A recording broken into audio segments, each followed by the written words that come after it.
नमस्कार दोस्तों, क्रांतिपथ न्यूज़ की ओर से मैं कैमरामैन गौरव भीम। शहीद स्मारक गोमती तट लखनऊ। इंकलाब जिंदाबाद। डॉक्टर अंबेडकर अमर रहे। अमर शहीदों का बलिदान याद करेगा हिंदुस्तान। दलित विरोधी टाउनशिप नीति नहीं चलेगी। टाउनशिप नीति बहाना है, दलितों को भूमिहीन बनाना है। धन धरती और राजपाट में सबकी हिस्सेदारी है के क्रांतिकारी नारे से गूंज उठा। मौकादार टाउनशिप विकसित करने के नाम पर अनुसूचित जाति और अनुसूचित जनजाति के लोगों की जमीनों को किसी भी वर्ग के व्यक्ति द्वारा, जिसमें बिना डीएम की परमिशन के खरीद सकने की सरकारी नीति के खिलाफ सामाजिक न्याय महासभा उत्तर प्रदेश द्वारा आयोजित विरोध प्रदर्शन का, जिसमें रामफेर निराला, राम लखन, रामपाल, सुखमी लाल, सूरज रावत, अवधेश, कुलदीप, जगदीश प्रसाद, सुनीता रावत, पुष्पा भीम, सुमन कुमारी, अनुराग गौतम, गरिमा Bhim advocate, Savita Gautam advocate, Harihar Verma, Vikram Prasad Yadav, Sanjay Kumar advocate, सूरज रावत, जागेश्वर प्रसाद आदि सैकड़ों लोग शामिल हुए। इस मौके पर पारसी समाज एकता मोर्चा के अध्यक्ष राम कृपाल रावत एडवोकेट की अध्यक्षता में एक सभा भी हुई, जिसे राष्ट्रीय कल्याण मंच के अध्यक्ष आनोद रावत, डॉक्टर अंबेडकर जन सेवा समिति के अध्यक्ष विश्राम राजपासी, आरक्षण समर्थक अधिवक्ता कल्याण समिति के अध्यक्ष कन्हैया लाल गौतम एडवोकेट, राम अवतार, अवधेश, जागेश्वर प्रसाद, केशव राम गौतम, डीपी रावत, रामवीरज रावत तथा विरोध प्रदर्शन का नेतृत्व करते हुए सामाजिक न्याय महासभा उत्तर प्रदेश के संरक्षक रमाशंकर भीम एडवोकेट ने भी संबोधित किया। रमाशंकर भीम संबोधित करते हुए, आहों से पत्थर पिघलेंगे, आहों से पत्थर पिघलेंगे इस धोखे में मत रहना, आहों से पत्थर पिघलेंगे इस धोखे में मत रहना, और ऊपर वाला न्याय करेगा इस धोखे में मत रहना। धन धरती और राजपाट पे, धन धरती और राजपाट में चौथाई भाग हमारा है, और बुरा के कोई दे देगा, तुम इस धोखे में मत रहना। सम्मानित साथियों, आदरणीय अध्यक्ष जी, हमारे मोर्चे के पारसी समाज एकता मोर्चा के संरक्षक और पारसी जागृत मंडल उत्तर प्रदेश के अध्यक्ष जी, उपाध्यक्ष डीपी रावत जी, संरक्षक शिव कुमार जी, किसान नेता जीएल भारती जी, बोर्ड प्रधान की जो टाउनशिप नीति है, इसका विरोध हम लोग क्यों कर रहे हैं? इसमें ना तो हम, कई कारण हैं जिनको हमने लिख पढ़ के नहीं दिया है। सबसे बड़ी बात यह है कि ये जो टाउनशिप नीतियां बनी हैं, यही गैर कानूनी है। या तो आवास विकास परिषद रखो, और या तो प्राइवेट हाथों के द्वारा विकास कराओ। और जब आपने प्राइवेट लोगों के हाथ में दे दिया, तो एक दिक्कत आपके सामने आ रही थी कि भाई अनुसूचित जाति की जमीन कैसे खरीदी जाए।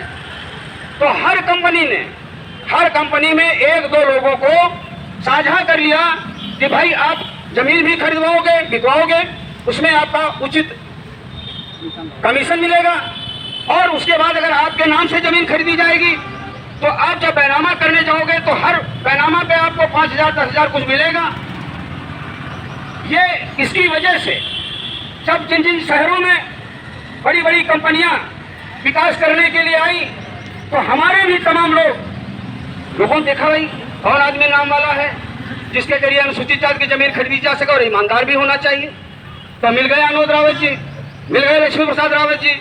अब ये लोग काम करने लगे ईमानदारी से, तो 4 पहिया गाड़ी भी ले लिए, बढ़िया सा घर भी बनवा लिए। तो ये बात भी खल रही है लोगों को कि अगर ये अनुसूचित जाति की जमीन अनुसूचित जाति के लोगों के नाम बैनामा करने की बाध्यता खत्म कर दी जाए, तो इन लोगों को भी इन लोगों की जरूरत किसी भी आवासीय कंपनी में नहीं रह जाएगी। इन लोगों का बढ़ा हुआ हाथ, इनका बढ़ा हुआ कद, इनका अच्छा कपड़ा लोगों की आंखों में खटकता है। ये योजना है। हम आपसे कहना चाहते हैं, इतना ही काम हो जाता। 2-3 उदाहरण सामने हैं। प्राइवेट का तो हम समझ रहे हैं कि हम समझ भी नहीं पा रहे। निजीकरण इतना बड़ा धोखा, हर आदमी परेशान है। जिस चीज का निजीकरण आपने कर दिया, चाहे रेल का किया, चाहे शिक्षा का किया।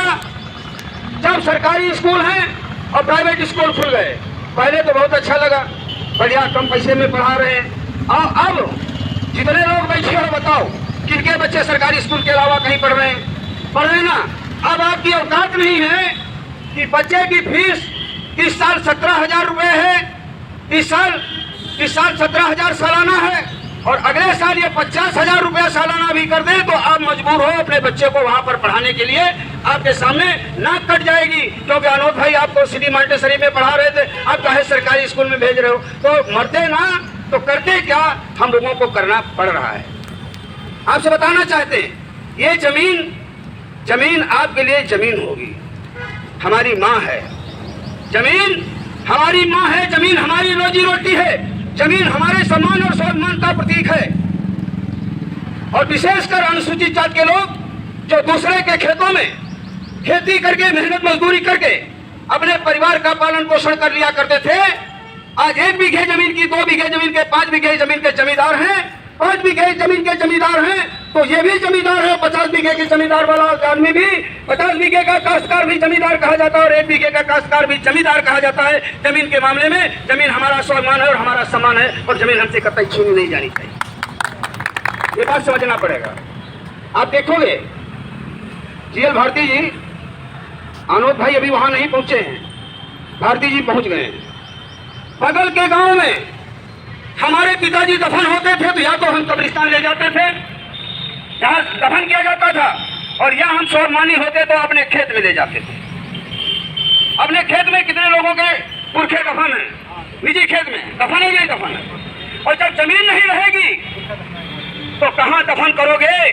ये धरती हमारा स्वाभिमान है, सम्मान है, हमारे जिंदगी और मरने का साधन है, हमारे सम्मान से जुड़ी हुई जमीन है। और हमारे पास बहुत ज्यादा जमीनें भी नहीं है, थोड़ी थोड़ी जमीनें हैं। सरकार ने दिया है, सरकार ने कुछ भूमि आवंटन में दिया है, कुछ हमको पैतृक मिली है, और कुछ आनोद जी, रामकृपाल जी, कन्हैयालाल जी, रमाशंकर भीम जैसे लोगों ने, रामव्रत जी जैसे तमाम लोगों ने अपनी मेहनत से कमाई करके कुछ जमीनें हमने खरीदी हैं, ताकि समाज के दूसरे लोगों के सामने भी हम बराबरी से खड़े हो सकें। और ये जो जमीनों की पॉलिसी है, हम आपके माध्यम से आप सबसे कहना चाहते हैं, हमारे को सबसे बड़ा कष्ट होता है कि जो चीज किसी ने मांगा नहीं है, ये सरकार वो देने को तैयार हो जाती है। क्या हमारे लोगों ने, ये कहते हैं कि बड़ा फायदा हो रहा है, हम ये कह रहे हैं कि क्या हमारे लोगों ने, अनुसूचित जाति के किसी संगठन ने या किसी व्यक्ति ने ये कहा है कि साहब हमको डीएम की परमिशन से जमीन बेचने में बड़ी दिक्कत हो रही है, और इसलिए ये कानून बना दो कि हम जिसको चाहें उसको जमीन बेच सकें। क्या हमारे समाज से कहीं से सवाल उठा है? और जब हमने सवाल नहीं उठाया है, हमने नहीं मांगा है, तो काहे सूर्य भगवान कुंती को जबरदस्ती कर्ण देने जा रहे हो? अरे जो हमको नहीं चाहिए था वो जबरदस्ती काहे दे रहे हो? जब हम कह रहे हैं हमको नहीं चाहिए, अरे हमको जमीन बेचना है, फर्क क्या है? अब देखिए जो हमने नारा दिया है, धन धरती और राजपाट पर सबकी हिस्से, एक बार बोलिए तो सही, धन धरती और राजपाट पे, धन धरती और राजपाट में, धन धरती और राजपाट में दलित विरोधी टाउनशिप नीति। बस मैं यही कह रहा हूं कि अगर भारत के अंदर, अगर उत्तर प्रदेश के लखनऊ जिले में 5 लाख एकड़ जमीन है, हम ही तो कह रहे हैं धन धरती और राजपाट में हम सबकी हिस्सेदारी है, तो हम 5 लाख एकड़ अगर जमीन है तो उसमें से अगर 20,000 एकड़ भी जमीन अनुसूचित जाति के लोगों के पास है, तो हम कह सकते हैं कि धन धरती और राजपाट में हमारी भी हिस्सेदारी है। और हमारी हिस्सेदारी को खत्म करने के लिए ही ये सरकार काम कर रही है। हम जानना चाहते हैं, समझना चाहते हैं, जिसका जो साधन है, मान लो कोई मंदिर है और ये पुजारी का पेट इसी मंदिर से भरता है, और उस मंदिर से पुजारी से कहा जाए कि मंदिर से बाहर निकलो और शहीद स्मारक पे बैठो, और यहाँ जो लोग जोड़े आएंगे शादी ब्याह करके घूमने उमने मनोरंजन करने के लिए, और जो चवन्नी अठन्नी देते हैं उससे अपना पेट चलाओ, तो आएगा? नहीं आएगा ना, क्योंकि वहाँ आस्था जुड़ी हुई है। वहाँ पर जबरिया लोग पैसा दे देते हैं, जबरिया लोग पैसा ले लेते हैं, इसलिए जमीन से भी हमारी आस्था जुड़ी हुई है। हमारी जमीन को मत छीनो, हमारी जमीन को छीनोगे तो जब हम बेघर हो जाएंगे, जहाँ जहाँ एक ही बात नहीं है, बड़े भाई लोग सब लोग बैठे हैं, जल, जंगल और जमीन, तीनों पर जो हमारा अधिकार है, अनुसूचित जातियों का अधिकार है। एक बार कम्युनिस्टों ने नारा दिया था, जो धरती को जोते हुए जो धरती को जोते बोए। अब क्या करना चाहते हो आप? जुताई बुआई भी सब छीन लेना चाहते हो हमारे हाथ से। नियम तो ये था कि जो धरती को जोते बोए वो धरती का मालिक होए। जिनको खेती करनी नहीं आती उनसे खेती छीन लेना चाहिए और छीन के गरीबों में बांट देना चाहिए। ऐसा कानून बन जाना चाहिए। ऐसा एक बार हो चुका है विश्राम जी, हुआ कि नहीं हुआ बताइए? किसको किसको मालूम है? जमींदारी विनाश नहीं अधिनियम, सीलिंग एक्ट लगा के वो महिला नाम लेना चाहूंगा, गर्व होता है, राजनीति की बात नहीं है। इंदिरा गांधी ही एक वो महिला थी जिसके अंदर कलेजा था। उसने सीलिंग एक्ट लगाया कि 18.5 एकड़ से 12.5 एकड़ से ज्यादा जमीन जिसके पास है वो जमीन सब छीन ली जाएगी और गरीबों में बांट दी जाएगी। और वो उसने किया भी। गरीबों को जो भूमिहीन लोग थे उनको जमीन मिली भी। जरूरत इस बात की है कि जिनको खेती करना नहीं आता, जिनको गन्ना और पतावर का फर्क नहीं मालूम है, जिनको चीनी और गुड़ में अंतर नहीं मालूम है, वो लोग हजार बीघे जमीन के मालिक बने थे। इसीलिए सीलिंग एक्ट आया और इन लोगों ने सीलिंग एक्ट खत्म कर दिया।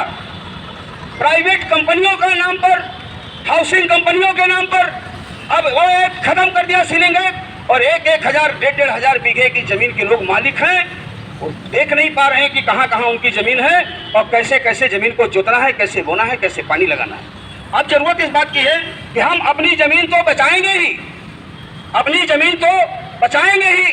जो दूसरी जमीनें हैं उनको भाई, जो हमारा नारा है कि धन धरती और राजपाट पर सबकी भागीदारी है, तो हम लोगों को निश्चित रूप से वो जमीन लेने की जरूरत है। जमीन का बंटवारा होना चाहिए, धन धरती का समानुपातिक बंटवारा होना चाहिए। लड़ाई ये होगी और ये लड़ाई ना हो इसके लिए झुंझुना पकड़ा दिया गया कि भाई अनुसूचित जाति के लोग अब चाहो जितने जिस रेट में चाहो उस रेट में जमीन बेच सकते हो। ये समझिएगा, ये अनुसूचित जाति का मामला नहीं है। अभी गौर करिएगा, जब प्राइवेट कंपनियों के हाथ में आएगा तो यादव जी साहब, गुप्ता जी, मौर्य जी जो छोड़ा सब्जी कर लेते थे थोड़ा बहुत, अगर आवासीय कंपनी की रेंज में की जमीन आएगी तो उस जमीन का रेट वो भुर्जी जी, यादव जी, वर्मा जी नहीं तय करेंगे। उस जमीन का रेट आवासीय कंपनियां तय करेंगी कि हम इस रेट में खरीदेंगे और बोलेंगे।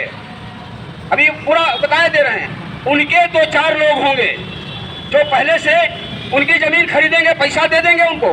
1 करोड़ में तय हुआ 1 करोड़ दे देंगे, लेकिन बैनामा होगा, जैसे अनुज जी ने कहा कि बैनामा होगा 20 लाख में। फिर आपको दिखाया जाएगा। आप नहीं देना चाहोगे जमीन, क्या करोगे? हाई कोर्ट में जाओगे, दीवानी में जाओगे कि नहीं? जी वो दिखाएंगे कि साहब ये हमारी रेंज में है, सरकार ने पास किया है कि हमको दीनदयाल उपाध्याय कॉलोनी यहाँ बनाना है और साहब हमने 30 लाख बीघे में खरीदा है, तो इनको हम 1 करोड़ क्यों देंगे? हम इनकी जमीन लेंगे और सरकार भी कहेगी कि भाई जमीन दो, हमने यहाँ टाउनशिप विकसित करना है, यहाँ के लोगों को अच्छा जीवन देना है। लोगों के सामने आवास की समस्या है, जरा अखबार में पढ़िएगा क्या आया है। सरकार मतलब आवास की समस्या को देखते हुए, आवास की समस्या को ध्यान में रखते हुए डीएम साहब ने और डीएम साहब की परमिशन के बगैर सीएम साहब ने अनुसूचित जाति की जमीन टाउनशिप के लोगों के नाम पर खरीदने की छूट दे रखा।